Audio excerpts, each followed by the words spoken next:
Okay, imagine this. You lose just 90 minutes of sleep. Seems small, right? Yeah, hardly anything. But your daytime alertness, it plummets. We're talking 32%, Wow. which, get this, puts you basically in the same zone as being legally drunk. That's actually staggering when you put it like that. Right. So what if I told you that, consistently great sleep isn't just feeling rested, it's more like a neuroscientist-approved 5-step protocol. Okay. Your ultimate performance enhancer, maybe even your biggest competitive advantage. So today, that's our deep dive. We're digging into how to transform your sleep habits, all based on the latest science. Oh, good. The goal, help you unlock way more alertness, better performance, and just a real boost to your overall well-being. It's amazing how often we kind of overlook sleep, isn't it? Something so basic. Totally. You put all this effort into like work optimization, diet, exercise, and the foundation, the absolute bedrock of all that sleep often gets, well, short shrift. Exactly. And it's not just about feeling a bit groggy. No, definitely not. When we consistently miss out on good sleep, we're looking at lower cognitive function, trouble managing emotions. Yeah, irritability. And even kind of speeding up physical decline. It's serious stuff. It really is. So let's jump right in. Part 1.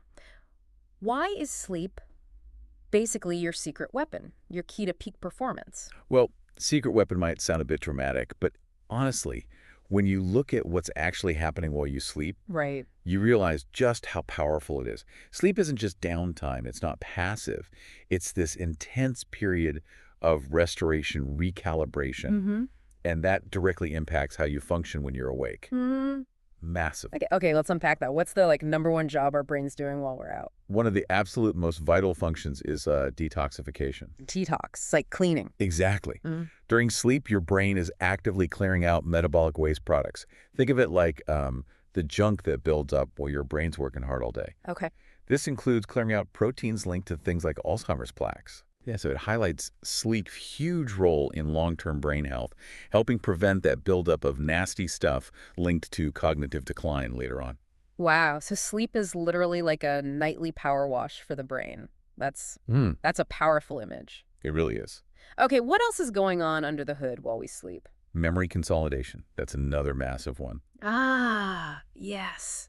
Learning. While you sleep, your brain replays and strengthens the neural connections for stuff you learned or experienced during the day. It's how new skills become, automatic, like playing guitar or even just mastering a complex task at work. Sleep basically locks those pathways in.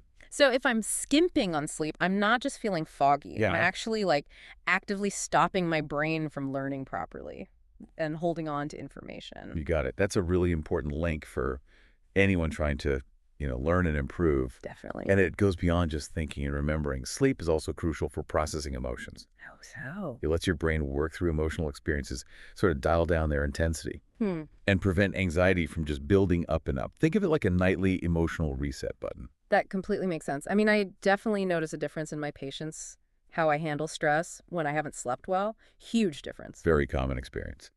And finally, let's touch on hormonal balance. Okay. Quality sleep is key for regulating hormones, including the ones that control hunger, like ghrelin and leptin, and also stress hormones like cortisol. Right, cortisol. Yeah. So chronic sleep deprivation can lead to increased cravings, often for less healthy stuff, and just a generally heightened stress response. Okay, wow. So wrapping up the why. Sleep detoxes the brain, locks in learning and skills, processes emotions, and rebalances vital hormones. Pretty much covers the big ones, yeah. It sounds less like a secret weapon and more like the absolute foundation for being a functional, optimized human. You've absolutely nailed it. And the flip side, the consequences of missing this fundamental process consistently, they're significant. Like the sources point out, not getting enough sleep literally accelerates physical decay while you're awake. Oof, that's stark. Okay, so we get the why. It's critical. Now let's get practical. The actionable stuff, the 5-pillar protocol for transforming our sleep. Pillar 1, circadian rhythm reset. What's the main idea here? Pillar 1 is all about aligning your internal biological clock with the natural world. That's the core. The circadian rhythm, right. Yeah, your body's internal 24-hour clock. It runs loads of processes, but especially your sleep-wake cycle. Keeping this clock synced up is just crucial for good sleep. Okay, so how do we actually do that? How do we reset it and keep it synced? What are the key actions? Okay, first big one, Morning sunlight. Yeah. Get exposure within the first 30 minutes of waking up. 30 minutes. Okay. Right. Outside, or does a window count? Outside is best if possible, but a bright window helps too.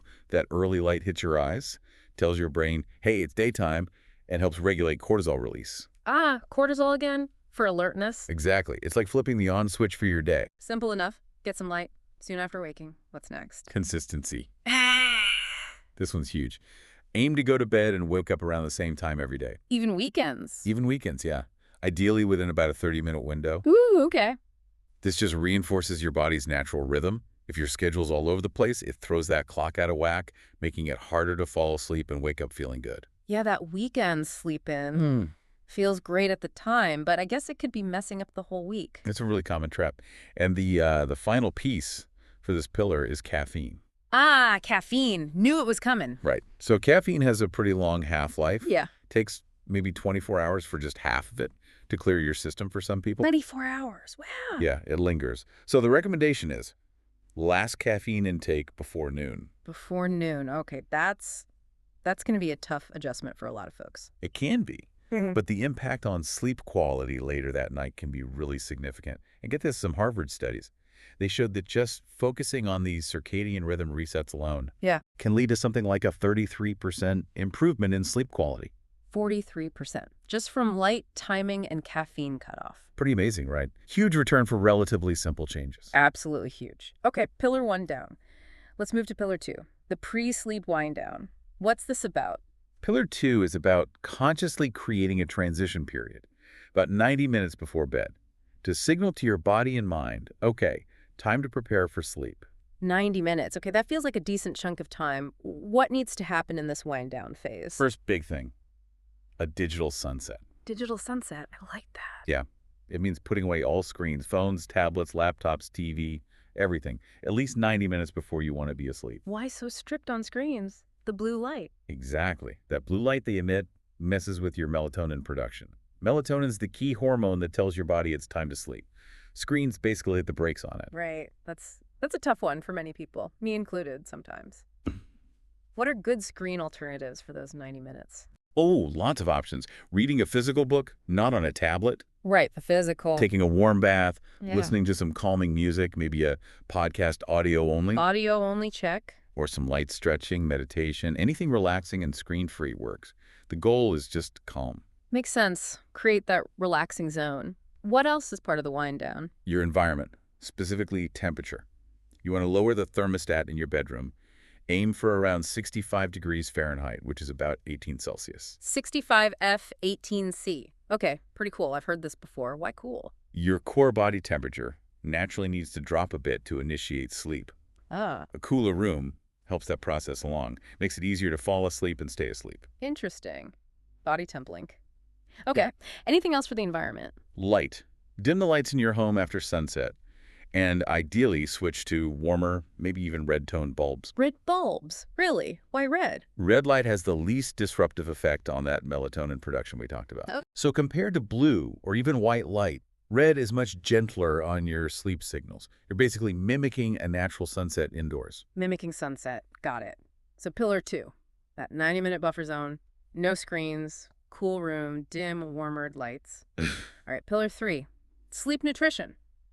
Food and drink, right. What's the core idea? Pillar 3 is about using nutrition for sleep and avoiding things that mess it up. Food and drink can have a surprisingly big impact. Okay, so what should we be maybe adding or focusing on? What are the nutritional good guys for sleep?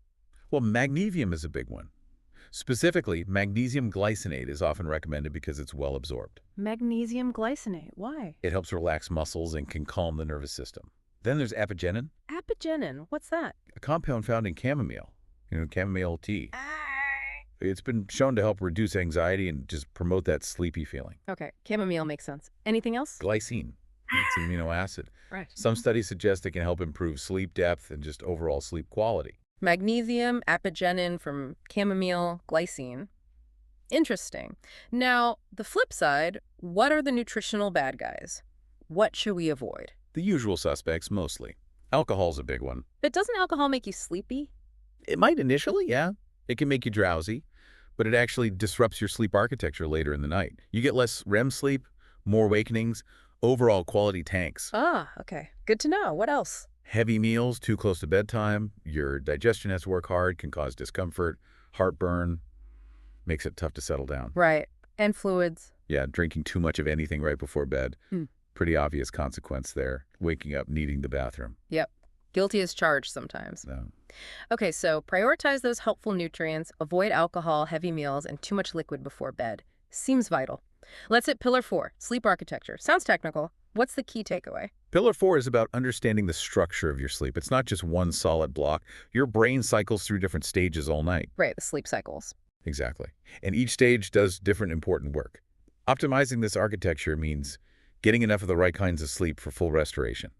Okay, what are the main stages we need to know about, and why do they matter? The two big restorative ones are deep sleep and REM sleep.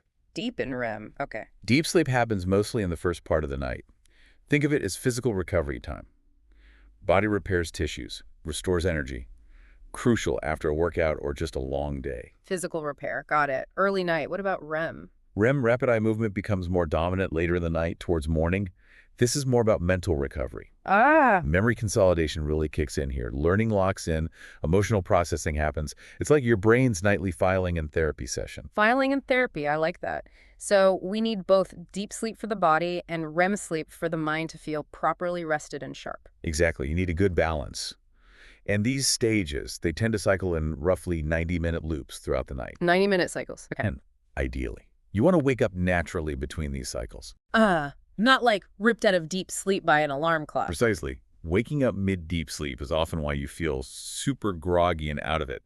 Even if you technically got enough hours, that's sleep inertia. That explains so much. Sometimes I sleep less but feel fine, other times more sleep, and I feel awful. It's when I wake up in the cycle. Very likely, yeah. Paying attention to those 90-minute rhythms can help. And this is where, sleep tracking wearables can actually be useful. To see the patterns. Yeah, they can give you a rough idea of how much time you're spending in each stage, see your cycles. It's not perfect science, but it gives you clues. Interesting. So it's not just total hours, but the quality and the structure within those hours. Okay. That leads nicely into the final pillar. Pillar 5, strategic recovery. What's the core idea here? Pillar 5 is basically about damage control and proactive planning. Because let's be real, life happens. Perfect sleep isn't always possible every single night. Right. Unavoidable sometimes. So this pillar is about having strategies to mitigate the impact when you do have a bad night or when you know one is coming. Okay, smart. What are some of these strategic recovery tools? Well, the classic power nap is one. A short one, like 20 minutes. 20 minutes, okay. And crucially, taken before 3 p.m., ideally, any later. And it might interfere with your nighttime sleep, but a short, early nap can really boost alertness and function. Good tip. Before 3 p.m. What else? There's something called NSDR, non-sleep deep rest. NSDR. Heard of it. Like meditation. Sort of. It includes techniques like yoga nidra or certain types of guided meditation.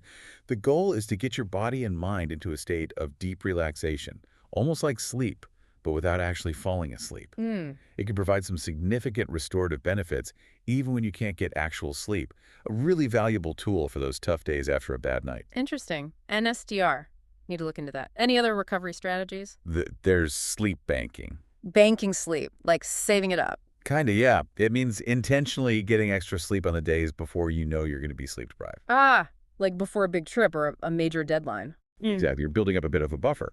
And finally, it's just acknowledging that, yeah, unavoidable late nights or disruptions will happen. Right. Don't beat yourself up, but focus on damage control. Prioritize sleep the next night. Be extra diligent with the other pillars, the light, the wind down, etc. So it's about being proactive when possible, having backup plans like naps or NSDR, and just getting back on track quickly after a disruption. Really practical. Exactly. Realistic. Okay, awesome. We've covered the core 5 pillars, foundational stuff. Now, you mentioned sleep hacks from the pros. What are some of these more advanced techniques people use? Yeah, some interesting ones that often tweak physiology in subtle ways, like temperature cycling. Temperature cycling, how does that work? It usually involves taking a hot bath or shower right before getting into your cool bedroom. Hot before cool? Seems backward. It does sound it. Yeah. But the idea is that the rapid drop in your core body temperature after you get out of the hot water and into the cool room actually helps trigger sleepiness. Accelerating that natural temperature drop we talked about earlier. Clever. Exactly. What else? The 4-7-8 breathing technique. Have you heard of this? Vaguely. Remind me, it's a specific breathing pattern to calm the nervous system. You inhale quietly through your nose for 4 seconds. Okay, 4 in. Hold your breath for 7 I'm seconds. gonna hold 7. And then exhale completely through your mouth, making a whoosh sound for 8 seconds. 8 out, 4, 7, 8. Yep. Repeating that a few times helps activate your parasympathetic nervous system, the rest and digest system. Slows heart rate, promotes relaxation. Great for pre-sleep. I've heard of that for stress relief during the day. Makes total sense it would help with sleep too. Powerful tool. Very powerful. And simple, one more. Gravity blankets. Weighted blankets. Yes, weighted blankets. They got popular. They did. The idea is deep pressure stimulation. That gentle, constant pressure, like a hug, can be very calming for the nervous system. Reduces anxiety. For many people, yes. It helps them relax, feel secure, and that can definitely lead to better sleep quality. So these hacks are really about fine-tuning the environment and using techniques to actively signal relaxation to the body. Precisely. It all comes back to making your sleep environment and your pre-sleep state as supportive of rest as absolutely possible. Think of your bedroom as a sleep sanctuary. A sleep sanctuary. Love it. Okay, this has been incredibly insightful. We've gone from the fundamental why sleep matters through the 5 core pillars and even into some pro hacks. Now, the big question, how do listeners take all this great info and actually use it, make it stick? Yeah, bridging that gap between knowing and doing is always the challenge, isn't it? Totally. The sources we looked at suggest a really practical way forward, a kind of 14-day sleep transformation challenge. Ooh, a challenge. Okay, tell us more. How does it work? The idea is to not try and do everything at once, which can be overwhelming. Instead, focus on implementing maybe one pillar each week, or maybe over a couple of weeks per pillar. Gotta break it down. So maybe week 1, you really nail the circadian rhythm stuff, the morning light, the consistent bedtime. Week 2, you focus hard on that 90-minute digital sunset and wind-down routine. Week 3 could be about dialing in the sleep nutrition, adding magnesium, cutting late-night snacks, avoiding alcohol near bed. Then maybe focus on understanding your sleep cycles with a tracker, and finally integrating those strategic recovery tools like naps or NSDR. You build layer by layer. That sounds actually doable, structured, manageable, not trying to boil the ocean on day 1. Exactly. And as people do this, what should they be looking out for? Good question. Encourage them to actively track changes. How's your energy during the day? Is your mood more stable? Can you focus better? Self-monitoring. Yeah, noticing those tangible benefits provides really powerful positive feedback. It shows that changes are working. The sources also mentioned the value of maybe sharing the journey, How so? like in a commuting forum or just with friends. That accountability, sharing successes and challenges can really help solidify the new habits. Makes sense. Support and accountability. And for our deep dive listeners, we have a simple call to action to kick things off, right? We do. Just comment, "I sleep," below wherever you're listening or watching. I sleep. That's it. That's it. It's a small public declaration, but it signifies that intention. I'm choosing to prioritize this. I'm starting. It's amazing how just stating an intention like that, even simply, can boost your commitment, can't it? It really can. Psychologically powerful. Absolutely. Okay, so on that note, let's maybe wrap up with one final thought, a relatable analogy. Sounds good. You wouldn't expect your smartphone to work all day, every day without plugging it in to recharge, right? Nope, definitely not. Battery would die fast. So why would we expect our incredibly complex, vital brain to perform optimally without its essential nightly charge? Sleep isn't a luxury. It's not optional. It's the charge.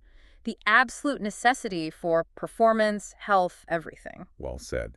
Which leaves just one question for everyone listening. What's the one small, actionable step you can commit to taking, maybe even starting tonight, to begin prioritizing your sleep charge and start your own transformation?